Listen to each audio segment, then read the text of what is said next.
ពោះផងធ្វើការផងពិបាកក្នុងខ្លួនគួរធ្វើបែបណាមានផ្ទៃពោះមិនមែនជារឿងងាយស្រួលឡើយរឿងដែលពិបាកបំផុតគឺត្រូវធ្វើការធម្មតាទាំងពោះ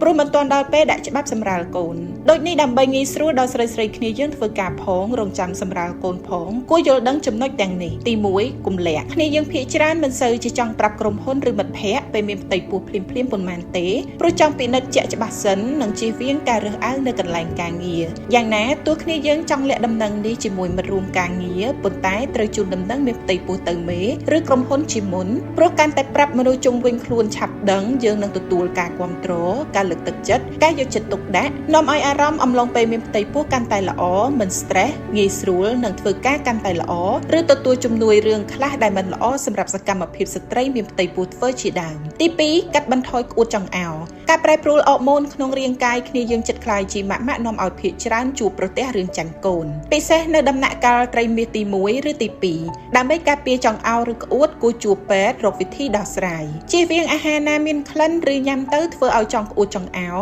ញ៉ាំអាហារសាបអាហារមានខ្ញីអាចជួយកាត់បន្ថយអាការៈចាញ់កូននិងចង់ក្អួតជាដើមទី3ចេះតែអស់កម្លាំងគ្នាយើងកំពុងពោះច្រើនត្រូវណែនាំឲ្យក្រោកឈរពុតដៃពុតជើងស្រាលក្រោយអង្គុយចាប់ពី1ទៅ3ម៉ោងដើម្បីធ្វើឲ្យអារម្មណ៍ស្រស់ថ្លាប្រព័ន្ធរបត់ឈាមរត់បានល្អ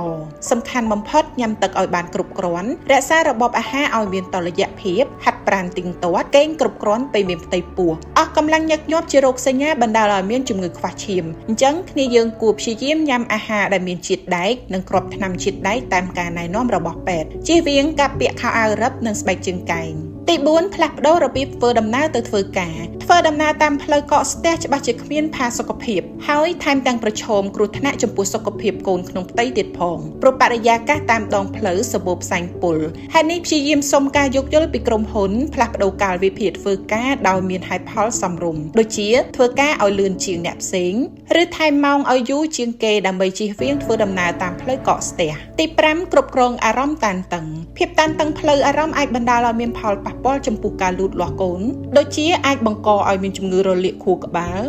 លលូតលាស់យឺតហេតុនេះត្រូវកាត់បន្ថយសម្ពាធការងាររៀបចំតារាងពេលវេលាត្រឹមត្រូវធ្វើការងារសំខាន់ពេលយើងមានអារម្មណ៍ល្អកុំទទួលការងារបន្ថែមច្រើនពេកគ្នាយើងអាចសាកល្បងហាត់យូហ្គាជាមួយស្រីមានផ្ទៃពោះដទៃទៀតដើម្បីរៀនវិធីសាស្ត្រកាត់បន្ថយអារម្មណ៍តានតឹងនៅកន្លែងធ្វើការ